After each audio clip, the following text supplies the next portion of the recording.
체중을 확실하게 빼주는 약이 나올 것 같거든요. 그 약 나오면 한번 좀 추천을 드려볼게요.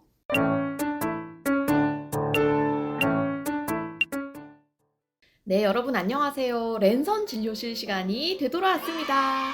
오늘 좀 배경이 다르죠. 지금 저희가 소화기 학회 기간이에요. 그래서 KDDW라고 코리안 다이제스티브 디지즈 위크라고 하고요. 저희는 지금 인천에서 학회를 하고 있습니다. 자, 그 랜선 진료실 사실은 이제 많은 환자분들한테 제가 얘기를 해드리고 싶은데 이게 또 영상이 길어지면 잘 안 보시는 경향이 있더라고요. 그래서 오늘은 7분의 질문에 대해서 제가 답변을 드리도록 하겠습니다. 자, 첫 번째, 우리 김다니엘 선생님이 질문 올려주셨는데요.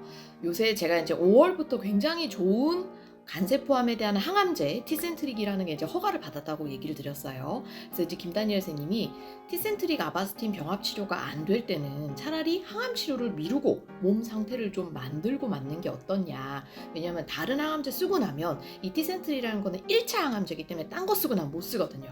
그래서 조금 몸을 만들고 차라리 기다렸다가 이 1차 항암제 쓰는 게 어떨지를 물어보셨어요. 자, 이게 참 진짜 어려운 영역인데요. 우리가 항상 간암에 대해서 생각을 할 때는 중요한 게 이제 간암 자체도 중요한데 간의 기능이라는 게 굉장히 중요한 팩터입니다. 예를 들면 제가 맨날 비유를 들지만 유방암은 유방이 없어도 사람이 사는데 지장이 없잖아요. 그러니까 마음껏 유방암을 치료를 할 수가 있는데 간암의 경우에는 간이 없으면 필수 장기이기 때문에 사람은 살 수가 없습니다. 그래서 무조건 간암만 치료를 해야 되는 게 아니라 간 기능을 잘 유지를 하면서 가는 게 관건이에요. 근데 이게 기다리면 몸이 회복된다는 게 굉장히 애매한데 결국 간암은 냅두면 커지잖아요. 그러니까 기다리게 되면 간암이 커질 거고 간 기능이 전체적으로 떨어지는 경우가 많습니다.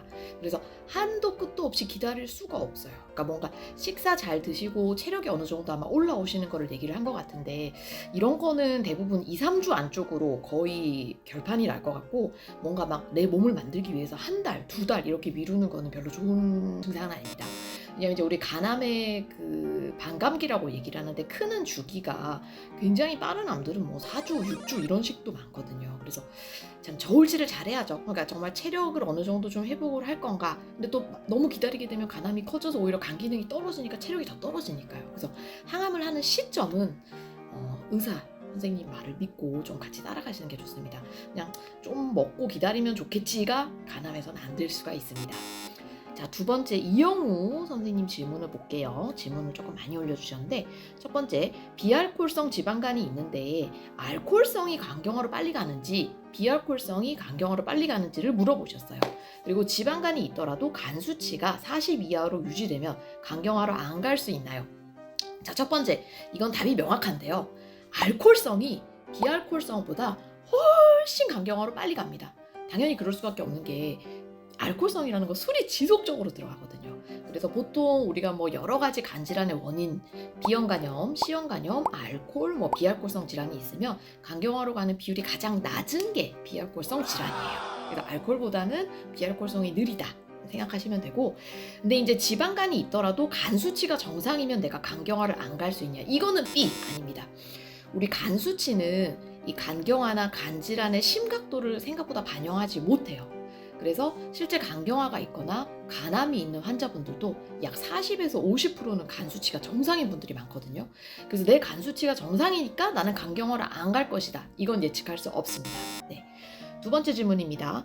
토탈 프로테인 전체 단백질에서 알부민 수치를 빼면 글로불린 수치인가요? 알부민 수치가 글로불린 수치보다 차이가 많이 날수록 좋은가요?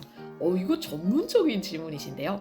우리 이제 혈액 검사 결과를 받아보면 토탈 프로테인이라고 전체 몸의 단백질 수치가 있고요. 알부민이라는 수치가 있습니다. 근데 이 전체 프로테인 수치, 전체 단백질 수치는 결국 간 기능이랑 조금 연관이 돼 있어서 간이 안 좋은 분들은 이 전체 단백질 수치가 떨어져 가요. 잘 못 드시니까. 근데 이제 전체 단백질에서 보통 우리가 50% 정도를 알부민이라고 생각하고 나머지 50%를 글로불린이라고 보통 보거든요. 그 면역 항체 생각하시면 될 것 같아요. 그래서 대략 한 50% 정도, 예를 들면 전체 프로테인이 8.4다. 그러면 내 알부민 수치는 한 4.1, 4.2가 정상인데 예를 들어서 전체 프로테인은 막 8, 9 엄청 높은데 알부민은 3, 4 이게 굉장히 낮은 경우가 있어요.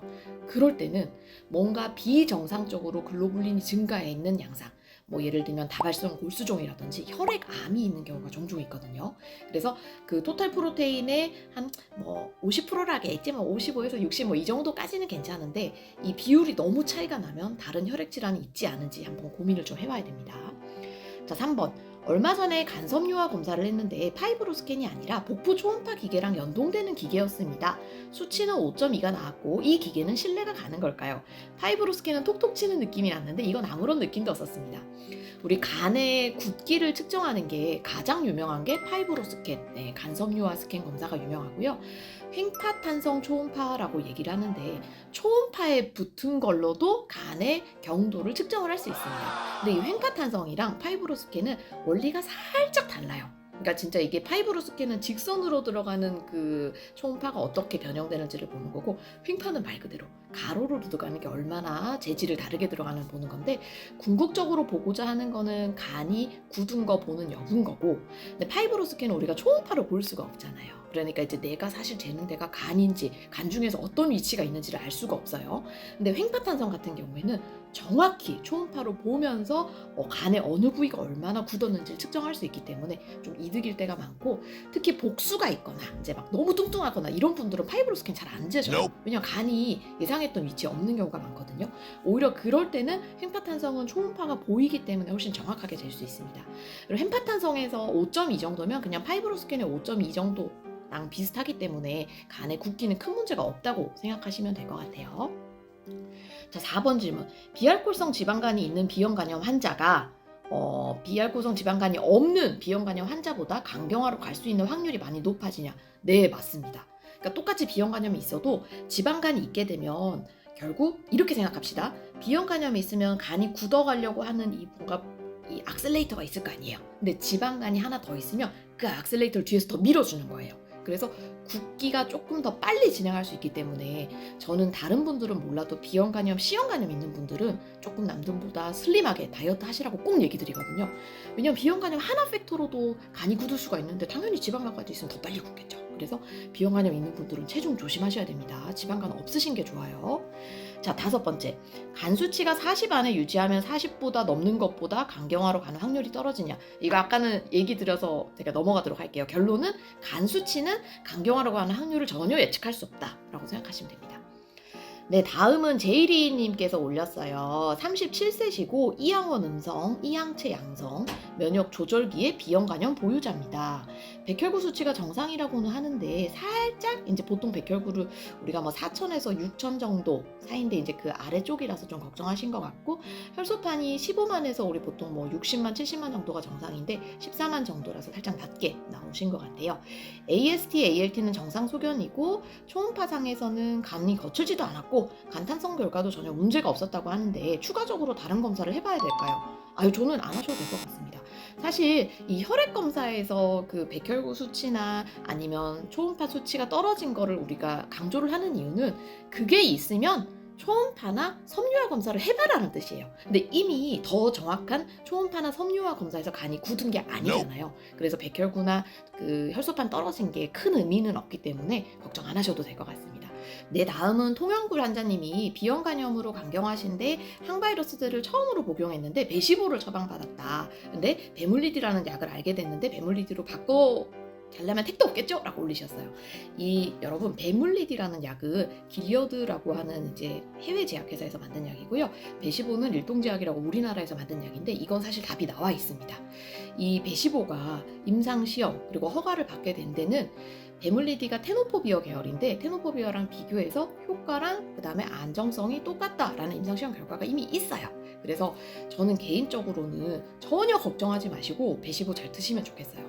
그리고 아무래도 우리는 한국인이잖아요. 그래서 저는 국내 제약회사가 조금 컸으면 하는 생각이 있습니다. 네. 그리고 일부 이제 환우회나 아니면 일부 분들께서 베물리디를 훨씬 더 베시보보다 좀 선호하는 그 경향이 있다는 건 제가 아는데 사실 개인적으로는 마케팅 차이라고 생각을 합니다. 우리나라 제약회사는 그 글로벌 제약회사보다 당연히 돈이 많지는 않잖아요. 그래서 그런 뭐 연구에 뭐 제약회사에서 대주는 연구라든지 아니면 그런 마케팅에 달라서 그렇지 약 자체가 떨어지는 거는 전혀 아니거든요. 그래서 걱정하지 마시고 그대로 드셨으면 좋겠습니다. 자, 다음은 12님. 네, 맞나요? 예. 항히스타민제, 수면 유도제가 간에 나쁜지 궁금합니다. 항히스타민제는 간에 크게 나쁘지 않고요. 수면 유도제, 뭐 졸피뎀이나 이런 것도 간에 크게 나쁘지는 않습니다. 다만 랜선 진료실에서 다루는 이유는 간경화가 있고 그다음에 간 기능이 좀 떨어져 있는 비대상성 환자분들은 이 항히스타민제나 수면 유도제를 잘못 드시고 간성 혼수가 오는 수가 있어요. 그러니까 간성 혼수라는 거는 이제 간 안에 독소 물질을 해소를 못해서 머리로 가서 이제 막 약간 좀 오락가락하던가 자꾸 주무시던가 이런 건데 약을 잘못 먹고 그런 게 나빠지는 분들이 생길 수 있거든요. 그래서 비대상성 간경변증 환자들은 항히스타민제나 수면 유도제를 조금 조심해서 드시는 게 좋고 왜냐하면 간성 혼수가 있으니까요. 그 밖에 그냥 다른 간질환 환자분들은 크게 걱정하지 않으시고 드셔도 될 것 같습니다. 네, 다음은 이효영님 질문이고요.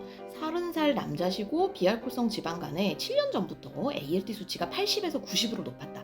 80에서 90이면 정상이 한 2배 정도입니다. 고지혈증도 있고 가족력이 조금 있으시고 간 초음파에서 지방간이 중기, 이 간 초음파에서 지방간 등급이 3개가 있어요. 초기 지방간, 중등도 지방간, 고등도 지방간. 그럼 이제 중등도에 해당하는 것 같고 술, 담배는 원래 안 하고 170에 73kg시래요. 약간 우리 체질량 지수 BMI가 조금 높으신 것 같고요. 지방 간염 단계에서 이미 간섬유화가 진행된 것 같은데 비알코올성 간 치료제들이 개발되려면 아직 멀었을까요? 삼상 진행 중인 것도 있는데 처방이 가능한가요? 그 비알코올성 지방간 치료제들이 요새 핫합니다. 임상시험 진짜 많이 한 것도 많고요. 3상 끝난 것도 이제 5-6개 정도 되는 걸로 알고 있어요. 근데 다만 아직 시판이 안 된 것들이 좀 있고 대학병원 간혹 가시면 이런 지방간 관련 3상 시험에는 참여하실 수 있습니다. 근데 일반적으로 지방간 그 3상 시험에 참여를 하려면 간 조직 검사를 하던가 뭔가 환자가 조금 해야 되는 게 있어서 그런 부분이 있을 것 같고 그래서 저는 사실 개인적으로는 이 지방간염 치료제 기다리는 것도 좋긴 한데 일단 현재 몸무게가 조금 170에 73이 약간 높으신 거는 맞잖아요. 그래서 체중 조금 빼시면서 기다리는 게 훨씬 나을 것 같고요. 내년에 제가 나중에 얘기 드리겠지만 10탄이 지금 될지 안 될지 모르겠지만 체중을 확실하게 빼주는 약이 나올 것 같거든요. 그 약 나오면 한번 좀 추천을 드려볼게요. 그다음에 썬더2님, 비리어드가 부작용이 있었는지 처음 알았습니다. 그런데 바라클루드는 부작용이 없나요? 평생 바라클루드를 드셔야 한다고 하네요. 지금 받는 병원 말고 다른 데서 약 처방 받고 싶은데 어떻게 하면 될까요? 그 비리어드가 제가 저번에 이제 콩팥 기능을 조금 떨어뜨릴 수 있고 골밀도 저하시킬 수 있다, 즉 골다공증 생길 수 있다 부작용을 얘기를 드린 것 같고요. 바라클루드는 상대적으로 그런 면에서 굉장히 안전한 약입니다. 네. 다만 이제 바라클루드의 굳이 부작용이라고 얘기를 한다면 많지는 않은데 한 5년 정도 장기 처방을 하다 보면 한 1% 미만의 환자에서 약간 내성이 생기는 경우가 1% 미만이면 굉장히 적거든요. 있기 때문에 그 부분만 좀 조심하시면 될 것 같고 그리고 지금 바라클루드를 드시고 있잖아요. 근데 이제 다른 병원 가셔서 그 얘기를 안 하시고 비리어드를 주십시오 이렇게 얘기를 하시면은 안 됩니다. 네, 보험 삭감 문제가 있어서 선생님한테 많이 미움 받으시게 될 거예요. 그래서 이건 하지 마시고 이미 좋은 바라클루드 약을 먹고 있기 때문에 약 바꾸실 생각하지 마시고 그대로 가십시오. 제가 오죽하면 보통 이 비리어드랑 바라클루드의 비율을 어떻게 드냐면 태권브이랑 마징가 제트라고 얘기를 해요. 우리 뭐 둘 다 잘 싸우고 효과 좋잖아요. 그래서 꾸준히 잘 드시면 좋겠습니다. 네, 오늘 이렇게 질문 7분에 대해서 드렸고 다음에 또 좋은 질문 내용 있으면 공유 드리겠습니다. 여러분 항상 건강하세요.